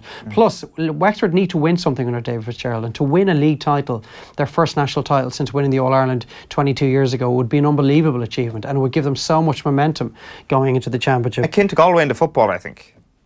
Yeah, I think so. And it's it would just copper fasten the ideas that David Fitzgerald trying to implement down there. Now, I don't think the players are in any way needing to have any further evidence put in front of them as to what Davy's doing with them is the right way to go. The other semi-final isn't quite as intriguing, but it's only because Kilkenny-Wexford is just so appetising. But if Limerick beat Tipperary and are suddenly in a league final, like a Limerick-Wexford league final, what an attractive game that would be, and unbelievably great for hurling. Brilliant for hurling. You really desperately want the Limerick Renaissance to be the real thing, because they bring so much to a championship. Very similar to Wexford in a lot of ways. The sheer amount of colour, the support, Limerick supporters, they're like Roscommon, Mayo, Cavan, Wexford fans. Like, they need very little to get their teeth into, to hop on some kind of a wagon that's rolling out of town, because they absolutely love when their inter-county side is going well. And they've got some really good hurlers. They're going to have all the Napiershig boys back very soon, just ploughing into that squad, just as Dublin will have with Coola, Galway, with Cur Finn. It makes such a big difference, particularly when you're going well, to have your ranks swelled again, further competition for places. And they will lay down a real marker if they beat Tipperary, a Tipperary team that has kind of just played around with its starting 15 throughout the league. They've treated the league not with contempt, but as a means to an end. And it's worrying that here they are in a league semi-final and they're now starting to turn the screw and look like they're a side that's going places again. That 2/3 of the game against Dublin that they displayed last weekend was quite brilliant. Yeah, without question. Even if it was just GAA this weekend, it'd be a brilliant weekend, but it's not. There is plenty of rugby. There is. We've got Fairyhouse as well. We're going to be chatting to Robbie Power actually before we wrap up today to look ahead to the BoyleSports Irish Grand National. You've also got the boxing on Saturday night. We heard from Andy Lee a little bit earlier on that particular bout between Anthony Joshua and Joseph Parker. But here's another clip from Andy Lee speaking on last night's programme, looking ahead to Canelo GGG and why he's a little bit doubtful this fight actually might happen. I think the fight's in jeopardy. I seriously do. There's a hearing in April in front of the April 10th, the Nevada Commission, and people are saying that the hearing is just to show face, to save face, and to just to say that they went about it, but that there's too much money involved and that this fight will never get cancelled. But it feels as though there's so much momentum behind it now. There is a lot, there's a lot of money behind it. There's a lot more money involved. I think the first fight grossed over 27 million, and this fight would probably do more. But just to highlight how serious it is about the start, like HBO, who showed the white-brown fight at the weekend, didn't use that opportunity to promote the fight May 5th, which they would have done anyway, which they had scheduled to do, and since have taken it off their schedule. So HBO, which is the broadcaster, and also the company that run the closed circuit TV for the cinemas in America, which that you pay to go into the cinema and watch the fight live, they've pulled it. So I think there's serious chance this fight could get cancelled. Yeah, you can catch the full podcast of that on iTunes or on any Android app that you get your podcasts on. That'll be in highlights on Off the Ball. Andy Lee there speaking on last night's programme. There's one more thing we want to chat about before we get into the racing with Robbie Power in a few moments, and that is the cricket story from Australia, from that test match, the cheating that went on last week. That's been raging all week, and it's been a story that we covered on the show a little bit earlier on. We opened our Skulduggery Hall of Fame and Off the Ball, which I'm sure you were aware of. Plenty of cricket examples in that, and I guess there was this point a couple of points made on Twitter. We'll bring up a few screenshots now over the next couple of minutes of the reaction to our coverage. Andy Balbirnie, who, to be fair, he has a point here. Very disappointed here on Off the Ball this morning that the Aussies ball tampering / cheating was the best thing to happen to cricket. I think you'd find it's actually one of the worst things to happen in our game. Who is the idiot he's referring to there in that quote? It's me. I was the one who said it's the best thing to ever happen to cricket. And I guess you watch a fair bit of cricket, you will probably stand up for that sort of opinion, will you, this morning? Because I'm for, go for it before I defend myself, is all I'm saying here. You're really not going to have to defend yourself to any great extent here. I can see why people within the game would be offended by what you said on Twitter. I didn't say it on Twitter, I said it on the show. But people outside of the game, I think would agree with you, because cricket has been front page news for the vast majority of this week. Mark Devlin there. Shame on you for your coverage of the cricket ball tampering scandal. That was 28th. Yeah, that would have been the same morning as well. Yeah. Sorry, go on. Cricket would not have been mentioned in Off the Ball at all this week, bar maybe a little bit of news on the back of Ireland's failure to qualify for the World Cup last weekend. It would not have been given more than 10 or 15 seconds as a sport on the show this week, and across Irish sporting mediums, broadcasting, online, whatever it is in general, were it not for this ball tampering scandal. So I think it's a good thing that cricket is in the spotlight, albeit for the wrong reasons, but it certainly has given people an I was chatting about cricket on the way in this morning with my taxi driver. Yeah. And he had absolutely no interest in cricket, but I was telling him how interesting a story that what this was. There's so many strands to it, aside from the fact that there was cheating involved. It's the overreaction, which is a story in itself. It's the fact that the entire world of cricket seemed to be lining up to have a crack off the Aussies. And as soon as they stepped out of line and there was evidence that they had done so, everybody piled into this ruck and had absolutely no qualms about doing so. And I think it's a good thing for cricket as well, because if people thought that ball tampering was a thing of the past, because in my mind it was something that would have happened in the 70s and the 80s, and we remember Mike Atherton in the late 90s and being involved in a ball tampering scandal, and I thought it was something that had gone out of the game. Whereas maybe this will focus minds again within the game of cricket, that this isn't actually something that's from a bygone era, that it still happens despite if you are stupid enough to attempt it with 15, 20, 30 cameras at a test match stadium, where the chances of you getting away with it are, well, they're slim to none, as the Australians found out. I mean, they were rumbled by the South African co-commentator, for God's sake. It's not like this had come out on the back of a 4-month investigation where, every possible camera angle was, and there was a tribunal, and Cricket Australia eventually got involved. This was their plain sight. Happened live. It happened live, and I don't know whether it's a mixture of arrogance or stupidity, or it's a combination of the two, that the Aussies thought they could get away with this. But I think if you're within the game, they'll be appalled at people thinking this is good for the game. Yeah, all fair. Those outside of cricket, I think, would agree with you that actually, how bad can it be that the game is getting this much publicity? And this is all on the back of the backdrop to Ireland's first test match in just a few weeks' time. We are talking about test match cricket in this country for the first time probably since the Ashes series in 2005. I think for the publicity again, this is a good thing, because it'll get people interested in what might be happening when we meet Pakistan in just a few weeks. Yeah, no, to be fair, I don't really disagree with Balbirnie's sentiment there on Twitter. He's essentially in the game. It's almost like being a cyclist in the peloton and seeing somebody else cheating. Of course, anybody who's involved in the game rightly says that this is disgraceful and would make the very valid point that it is bad for the game. I guess I stand by the point that it is maybe not the best thing that ever happened to cricket, but I guess that's kind of hyperbole and all that. But I think for the reasons you've outlined there, the publicity was kind of a tongue-in-cheek point. I mean, I'm not actually going to take 4 days off work and watch the next Australia Test match, but I'm certainly going to be a lot more interested in 12 months' time when Steve Smith is back in the Australian team. I'm fascinated by this story. It's been absolutely sensational, and I think sensational is probably the best word to describe this in terms of the reaction as well. But on a more serious note, has this been happening? You mentioned the ball tampering scandals of the 90s. Maybe this is a wake-up call that a sport needs if people genuinely believed that ball tampering was a thing of the past. We inducted Rahul Dravid into our Skulduggery Hall of Fame earlier in the week for rubbing a lozenge onto a cricket ball in a similar fashion. It is using a substance just like sandpaper to actually impact the spin of the ball. As a result of the reading I've done this week, I'm more in tune with how this actually affects. I think people have come around to the realisation of how serious an offence this really is. And I think if this leads to the ICC waking up and the world of cricket waking up, then it can only be a good thing, because we realise the severity of it. We realise that the integrity is getting harmed as a result of this. But in the long run, people will wake up and be like, right, okay, we cannot get away with this. We will get a severe punishment. Look at the tears in the eyes of Steve Smith. Do you want to feel like that? Well, if you don't, then don't you dare risk it. So I think in the long run, it's good for it. And people will make the point, well, what about Lance? How has that improved cycling? Well, that's different. Doping is different. As you pointed out, a co-commentator outlined this live in a test match. nobody can watch the Tour de France and point out that, or else you'll get sued. Yeah. It is all suspicion. Because of doping, because it goes on in team buses and behind closed doors, you will never be able to establish any sort of evidence like the unbelievable, sensational evidence that we had from South Africa last week. So it is different. But yeah, it's been a fascinating story. Now, there won't be cheating continuing in cricket. Guys will still refuse to walk even though they know they've nicked the ball. Guys will pretend that the ball didn't touch the boundary rope when it did.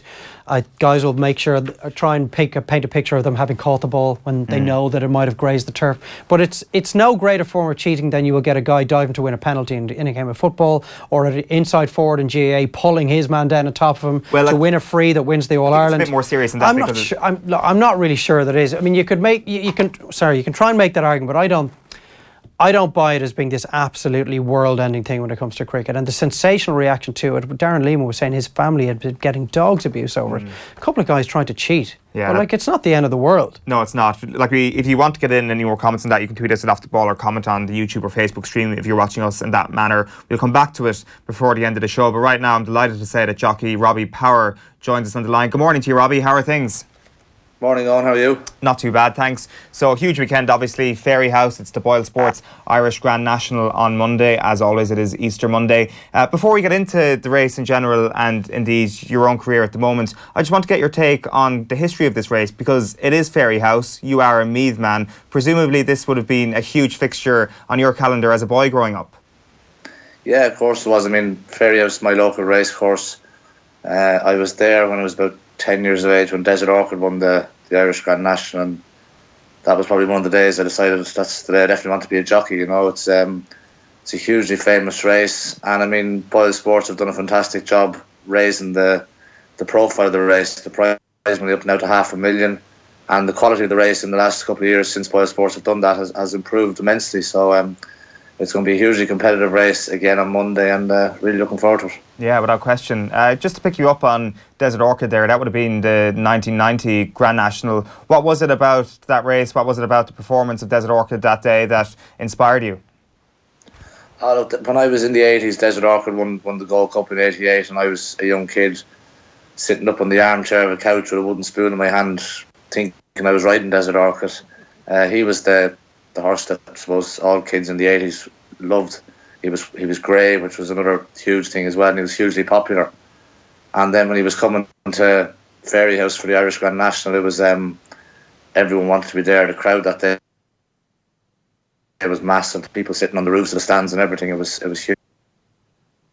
The performance he put in that day as well, he beat a good field and destroyed them, you know. And hard to stop a moment at the last when he made a bad mistake, but it was he was just a huge icon of a horse. He was massive.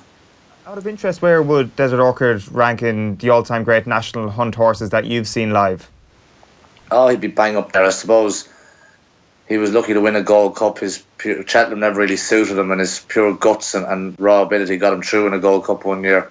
He was brilliant in Kempton every year in the King George, and he'd definitely be up there with one of the greats. I suppose the performance he put up in the Irish Grand National as well, with 12 stone on his back. Top class staying chasers nowadays aren't asked to do that because of the way the programme is. It's very rare that a horse like that would run in a race such as the Irish Grand National. Yeah. Speaking of your own relationship with the course, I'm sure Gordon Elliott feels just as fondly about Fairyhouse, being a Meath man himself. You'd know very, very well how Gordon Elliott feels after winning a Grand National, having done it for him at Aintree. But how big a deal would it be for him to finally get his hands on the Irish National? Yeah, it'd be huge, of course, and especially this year because himself and Willie Mullins are fighting for the trainer's title. Gordon led Willie going into Punchestown last year, and then Willie picked him at the post. So Gordon is looking for revenge, and to win the Irish Grand National would put him very much in command for that. He'd be a step closer to 275,000 first prize. Would put him very close to winning the Trainers' Championship. Yeah, it seems to be as good a Trainers' Championship as we've seen. Last year's one was cracking as well, and I guess with the Gigginstown crossover and that news, whatever, it was in the middle of the last season if I recall correctly, that's really made the Trainers' Championship an event in itself. We don't just look at the individual races and the big blue ribbon stakes, we look at the Trainers' Championship now, I feel anyway, more than we ever have done. Yeah, definitely. I suppose for a good few years it was there was no competition in the Trainers' Championship. Willie was dominating it. Before that, Noel Meade dominated the Trainers' title. But now Gordon has come along, and it's a great battle between Gordon and Willie for the Trainers' title. I suppose a bit like last season, I didn't pay much attention to the Flat Jockeys Championship, but last year we kept a good eye on it because Colin Keenan and Pat Smullen were battling out. So when you have competition, it draws the attention more to it. Robbie, we'll get the final declarations later today for the race on Monday, but Gordon Elliott could have as many as 12 runners. And when you combine his runners, potential runners, with those of Willie Mullins, I mean, it's making up half the field. And I just wonder what your thoughts are on how maybe National Hunt Racing has become a little bit of a closed shop. It's becoming increasingly difficult for upcoming trainers or for trainers from the smaller stables to have any sort of an impact. Yeah, it is, definitely. But I mean, I suppose I'm in a very lucky situation because I'm stable jockey to Jessica Harrington, and she's got some fantastic horses as well. But it's just every so often in sport you have domination. Liverpool dominated in the 80s in the soccer, and then United dominated. There's always domination in every sport, and it won't last forever. And it's up to the younger trainers. Joseph O'Brien now is making a fantastic stab at it. He's raising his game. Jessica has raised her level as well. She's over 140 horses in training. So other trainers aren't closing in. It's they're making a move. But at the moment, with the backing of Geeganstown, Gordon's got a huge string, and obviously Willie as well with owners such as Rich Ritchie and that. It's but I think other trainers are closing in as well. I don't think it's we've won 2 Grade 1 races this season for Jessica, and there isn't the big domination that everyone thinks. I think the other trainers are getting their fair share as well. I'm glad you made the football reference, because I think it's quite easy almost to make the Ronaldo-Messi comparison as well, because I think we're in an era of particularly Irish national hunt racing at the moment where I think we should be appreciating it more than we really are, I think. Do you agree with that? Oh, absolutely. I mean, for years it was a huge thing if Ireland went to Cheltenham and had 2 or 3 winners, and the fact now we're going having 14, 15, 19 last year, I think 16 this year. Irish racing at the moment is as high as I think it's ever been. I don't think you can get much higher, and it's because the good horses are being kept in Ireland. Okay, a lot of them are with Willie and Gordon, but I think it's much better for Irish racing that them horses are in Ireland than if they were in England with Paul Nicholls or Nicky Henderson. Like you've mentioned some of the names there, and you've worked with all of them really, from Elliott to Harrington to Mullins. You've had winners for them all. Is there a common theme there at all that makes them all so good?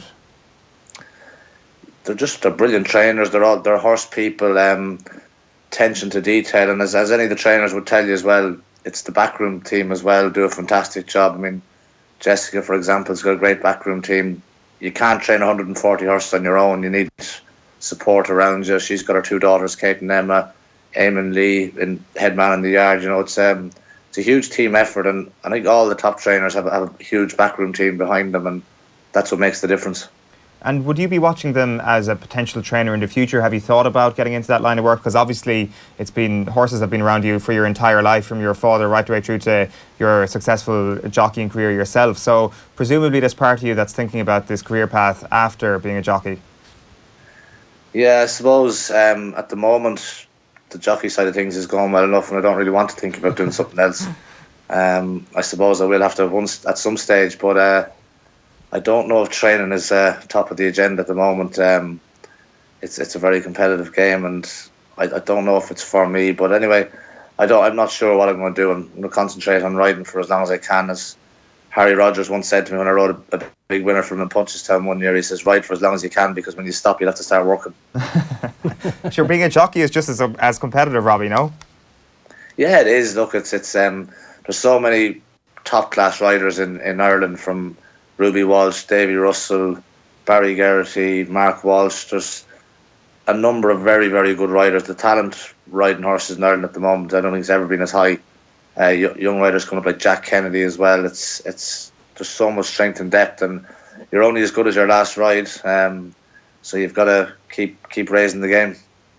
Yeah, I guess there's an element when you speak about kind of deciding what you want to do afterwards, and you mentioned Ruby and Davy. They're about 2 years your senior at the moment. They're both 38 at the moment, and I'm sure all 3 of you are thinking about what is the next step. And is there an element about being a jockey that you've just got to cash in at the right time? You need to know when to walk away from the table, so to speak.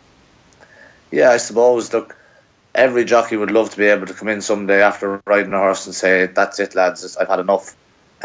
Unfortunately, not every jockey gets to make that decision. The decision is made for you. Hopefully someday I'll come in after riding a winner for Jesse and say, thanks a million, Jesse, but I've had enough, I'm going to call it a day. And that's the way every jockey loves to go. And do you think that's likely, Robbie? But as I say, it's a dangerous game, and the decision is not always in your hands.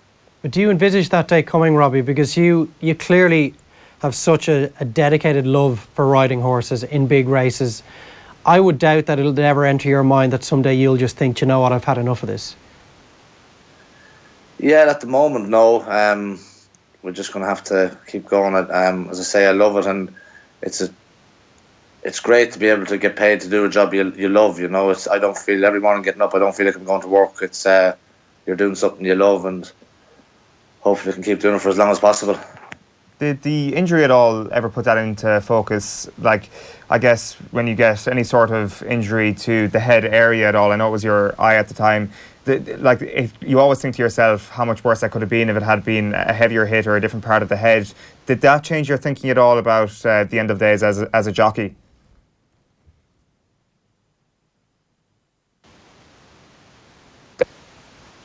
We seem to have... We've lost Robbie there. Hello, Robbie? Oh, no, we've just lost him there. We'll come back to them in just a moment. We're just re-establishing the connection outside. We'll have to stop writing. We'll have to start writing him off as a jockey some other day. Yeah, exactly. We'll end his career. Once we get him back up, we'll chat to him briefly about Cheltenham, and indeed this weekend he is going to be riding Folsom Blue for Gordon Elliott at Fairyhouse this Monday for the BoyleSports Irish Grand National. It is, of course, BoyleSports ambassador and 2017 winner of the race. Are the Duke, of course, Robbie Power. Hopefully we'll get him back in a moment, but if not, got a couple of nuggets out of him that time anyway. It's fascinating that he's got such a relationship with Fairyhouse, and I guess going full circle when you're there as a boy watching it in 1990 and then you actually get to win the thing in 2017 clearly adds a completely different level of specialness to the occasion, doesn't it? Yeah, he's it's incredible to think that, you know, we're 11 years out from his Grand National win in the English National on Silver Birch in 2007, and here he is 11 years later hoping to go and win another national at home and kind of copper fasten his position as one of the legendary jockeys in Irish riding history. It's pretty amazing. Yeah, legendary jockey is right, Robbie. The last man to do back-to-back Irish Grand Nationals as a jockey in Ireland was Tommy Carberry, I think, and obviously a Meath man to another Meath man. I wonder, could the whole thing go full circle this weekend? I don't know. It'd be great if it did. I've got a good ride in the National on Monday. I ride Folsom Blue, so he's going to love the conditions. The trip will suit. So Tommy Carberry was a legendary jockey. He was an unbelievable man. It'd be great to follow in his footsteps. What's your general feeling in the wake of Cheltenham? Like Super Sunday coming second at Penn Hill in the Stairs, and then our Duke obviously with a disappointing ride in the Gold Cup. But I guess you look at the conditions and it was very, very tough out there. The first time I think in 33 years that we had heavy conditions early in the week anyway. So I presume there's an element after Cheltenham where you're like, listen, that was kind of an outlier of a year. Yeah, look, it was just unfortunate this year with the way the weather was. I'm 17 years going to Cheltenham. It's the softest ground I've ever had to ride in Cheltenham. It's very unusual, but I suppose it was going to happen some year. And I thought Super Sunday ran a cracker. He ran a better race, I thought, than he would run on the ground. Just found Penn Hill too good, and that was an unbelievable training. I think we've lost Robbie again, but that is BoyleSports ambassador Robbie Power there, of course, last year's Grand National winner. We may leave that there, but that is with regards to the BoyleSports Irish Grand National, which happens on Monday because it is Easter Monday, the kind of one thing you mark on your calendar every year when you put it out. And it's great to see the level of prize money when you look at the race, because I guess prize money is what a lot of people define races by, and seeing $500,000 there going around between the various winners of that race kind of puts it up, as I say, to the top three in Ireland and the UK. So the prestige is back if ever it was gone. I don't think it was really. No, I think it's always had a brilliant place in the Irish sporting calendar. I would not be a racing man in general terms, but I would always have watched the Gold Cup the Aintree Grand National and the Irish Grand National, and I'll be doing that on Monday. Just one last question, Robbie. I know we have you back one last time. As we said, you are riding Folsom Blue. If there is any kind of your view of the weekend as a whole, I'm not sure what your plans are on the Sunday. I haven't actually seen the declarations yet, if they've been announced. Are you confident going into Ferry House? I'm not actually sure what the forecast is going into this, but surely after Cheltenham, you're chomping at the bit, you're ready to go again. Yeah, look, exactly. We're going to have heavy ground this weekend again, which is not ideal, but it is what it is. There's nothing we can do about it. We've got some very nice horses to run on Sunday. Alley Tricks in the Grade 1 mares, Jets in the Grade 2 novice hurdle. And look, hopefully it'll be a tough week's race. And obviously Gordon and Willie are going to be throwing plenty of ammunition trying to win the trainer's title. So it'll be tough, but we're going to compete with them and give it a good shot. Absolutely. Well, best of luck with it all. And we might chat to you at the other end of it. Should you do back-to-back again. Good luck, Robbie. Cheers. Thanks a million, lads. Robbie Power there. He'll be on Folsom Blue, as we said, for Gordon Elliott at Ferry House on Monday. Robbie Power is also a BoyleSports ambassador and, of course, the 2017 winner of the Irish Grand National on our Duke. So that's Monday and the racing pretty much covered. We've chatted about everything else. We might just run you through the back pages one more time before we let you go this morning, and we'll go backwards this morning through the Racing Post, as we've just been speaking about there. It is other races going on across the channel. You've got it's an all-weather championships final day at Lingfields, live on ITV4, says the front of the Racing Post. Having a blast is the headline, but on the back of the Racing Post, it's football. It's Middlesbrough against Wolves. Wolves can get closer to a top flight return with Borough win. It's a 5:30 kick-off tonight. That's leading the way on the back of the Racing Post. Other football stories this morning. The back of the Irish Daily Star says Sam the Man, that's Samuel Umtiti, potentially on his way to Manchester United, if reports in the Star are to be believed. The back of the Mirror says lay off Ali, that's Maurizio Pochettino jumping to the defence of Dele Alli with regards to criticism over his diving past and present, I guess. Numbskulls is the back of the Sun. Abuse ruined games but didn't force me out, says Mick McCarthy. The front of the Herald then this morning focuses on the GAA. Two tribes go to war. Galway and Dubs primed for final showdown. Dave reckons war is a bit of a strong word. I think it's good. The league final is the be-all and end-all afterwards. The back of the Times Ireland edition says Fogarty fears for the future of hurling. Development chief worried by the state of game. That's Martin Fogarty worrying about the improvements that are being made, or the lack thereof, in weaker counties when it comes to hurling.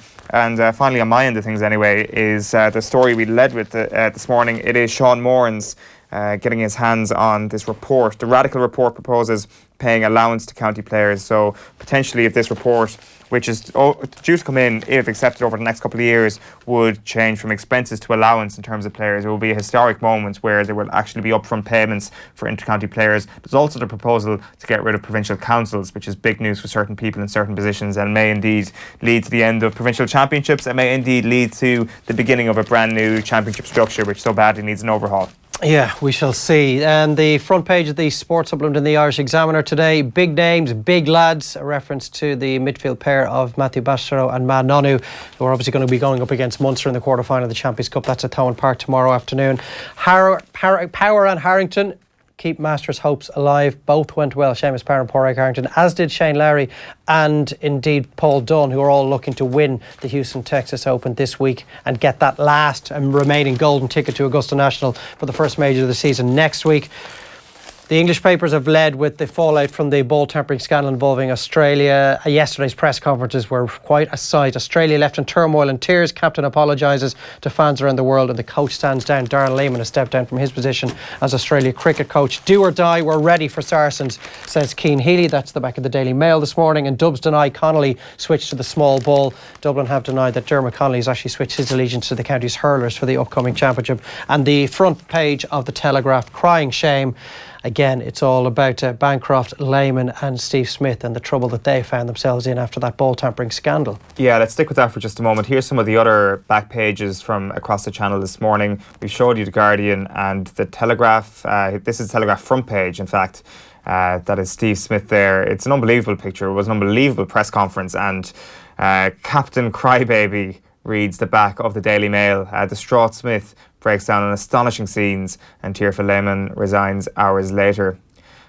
And this is the Indy. Tears, lies and goodbyes. Smith breaks down in an emotional press conference. Lemon resigns after ball tampering scandal. Bancroft confesses to lying to the public. And Warner says, my behaviour has been a stain on the game.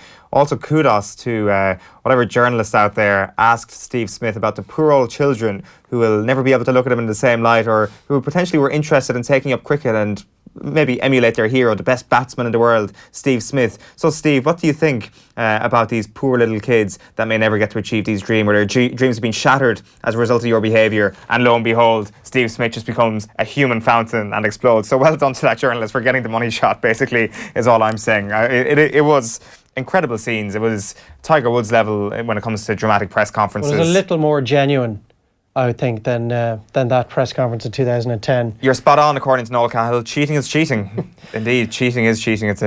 Look, cricket has risen up against this, and Cricket Australia's punishment to these players has been sizable. It's very significant, and I would doubt many people will engage at the highest level in ball tampering in the very near future, because if you get caught, you're in serious trouble. But outside of the sport, cheating goes on in every sport. It's a good point there. That is a very good, that is a very good point. But he was killed by a bouncer. Altering the ball can be lethal, says at Kev O'Sullivan 07. Yeah, look, and the delivery that resulted in the death of Phil Hughes in such tragic circumstances, we don't know anything on the ball had anything to do with that. I think it was just a freak occurrence, just a terribly unfortunate occurrence that involved Phil Hughes. But you would like to think as well that if people are tampering with a ball, it's to win rather than to do injury to an opponent. Obviously, there's never anything done intentionally to, hurt an opponent. But yes, if you do significant damage to the ball, it could come off the ground in a way that could hurt a cricketer. But I mean, what happened to Phil Hughes was just so...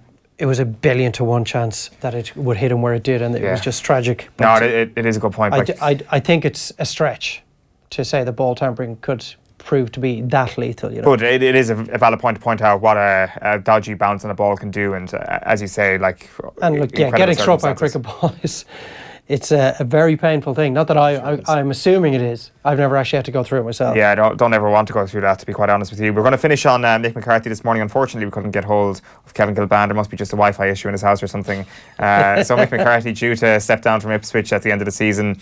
Looking a bit more into the story, it was a kind of like wrong place, wrong time for Mick McCarthy. Granted, he lasted so long for a championship manager, but you think about the spending power that Paul Jewell and Roy Keane had before him at Ipswich Town, and if Mick McCarthy had that amount of money to spend, I know it wasn't a whole pile more, but just a bit more backing from the board, they could have finally seen that promotion through. Well, I think if you've lasted 6 months or 6 years at a game at a club in which the championship average right now is 18 or 19 months, I don't think it's wrong place, wrong time, because it's been a successful period from his point of view as Ipswich manager. Now, I don't think in years to come the Ipswich Town fans will look back on this period under Mick and think the glory days of Mick McCarthy's reign. But if they really dig deep into it, they'll have to understand and accept that what he has done has been bordering on miraculous. We've seen clubs slip out of the championship, out of League One, into the bottom tier. You've seen where Blackburn have ended up, for example. I know they're well placed to come back up now, but on an absolute shoestring budget, with your best players constantly been sold from underneath you, a set of fans that certainly feel they're entitled to more than they deserve, I think. Always at you, always waiting for you to fail. And turning the club around from near the bottom of the championship on the back of 2 or 3 really bad terms for managers. Paul Jewell, Roy Keane's terms been the most obvious. I think Ipswich Town owe a debt of gratitude to Mick McCarthy. It's sad that it's ended the way it has, but it was going to end eventually, and I think going your separate ways after 6 years isn't a bad way for your time at a club to end.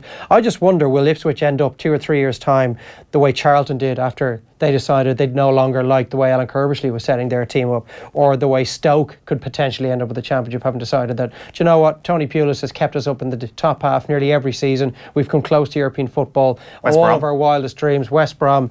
And you could be facing relegation to League One, or even worse in the next couple of years if you're an Ipswich Town fan, because the owner, Marcus Evans, isn't looking likely to plough any further funds into the kitty on the transfer kitty of a manager anytime soon. So I think they just might be, it's a case of be careful what you wish for. Mick McCarthy, next Ireland boss? Possibly. He's always going to be on the list, isn't he? I just wonder, does he need a break? I know there was one of the headlines, I don't know, it was a direct quote, where he said he's going to be waiting by the phone for the call for his next job. But I was just looking at his career. He's 59 now. He's been permanently in work for 26 years as a manager since he took the Millwall job shortly after retiring as a player. And I wonder, does he want to take a step back from it all? You could make the argument that a move into international management is taking a step back from it all. It's more of a part-time gig these days. I think he really enjoys the work. He seems like a go-getter. He seems like he really enjoys being a football manager. So I think he wants to get back out there straight away because, like a lot of us, too much time off and he'd just go mad. Possibly. The wife would be getting him out of the house fairly quickly. What I like to see him as the Ireland manager again. Depends what the alternatives are, but maybe he thinks there's unfinished business. Yeah, we will wrap up now in just a moment. Just to tell you that you are watching OTB AM. It's brought to you this morning with Air, the home of Air Sport. Get amazing live sporting content free with Air Broadband. And just a final point, a couple of GAA comments here. Colin Dwyer says, James McCarthy back to wing back instead of small. Michael Darragh-Macaulay into midfield. Howard in for Andrews. While Kevin Donoghue says, there's no doubt Dublin will win. They will blow Galway away. McCarthy wing back. Michael Darragh-Macaulay start. Macaulay's having his best season for a long time. He's had played more league football this season than he has for, I would say, any of the last 4 or 5 years. Can't leave Small out, says Tommy into my ear. John Small is a phenomenal footballer. Yeah. If you take McCarthy out of midfield where he was so successful in the latter stages of the championship with Brian Fenton last season, it's an odd one, but you didn't really have an alternative last year. There wasn't a Michael Darragh-Macaulay playing out of his skin, and Macaulay's having a very good season. So it's just another option that Jim Gavin can fall back on. And look, there's going to be an injury, you would think. We didn't even mention guys like Eric Lowndes, Davy Byrne, who's had a really good couple of years. Yep. How much are you going to get from Cormac Costello this time around? So the sheer number of options that Jim Gavin has right now, with the likes of Conor Callaghan, Diarmuid Connolly still to come back in, Paul Mannion still to come back in. 3 of your 6 forwards right there. 3 of my starting 6 forwards, yeah. I think, yeah, it is incredible. It would be some result though for Galway if they did it on Sunday. It's just a remarkable weekend of sport. I cannot wait for it all to begin. It starts at 5:30 this evening. Dave, thank you very much. Thank you for joining me. Enjoy your night out tonight. I presume you're going to get stuck into some creatine-soaked Easter eggs over the course of the weekend. I have a very early start in the morning. I'm heading to the sports grounds. I have a pick-up at 7:30, so... Won't be a late one tonight then. It won't be a late one. And then obviously we've got the game live and off the ball on Sunday afternoon. So I'll be a very good boy this evening. Well, enjoy it nonetheless. We'll be back again next Tuesday morning at 7:45. Myself and Ger back in studio. We're going to have David Brady in studio looking back on that Galway match. And of course, we're going to have all the reaction and analysis of Munster and Leinster's games in the Champions Cup. A huge week of Champions League action midweek. So we go from a great weekend into a great midweek of sporting action next week. But that is our lot. Have a very good long Easter bank holiday weekend. Enjoy it all and we'll chat to you on Tuesday. Good luck for now. OTB AM. In association with Air. Get Air Sport free with Air Broadband.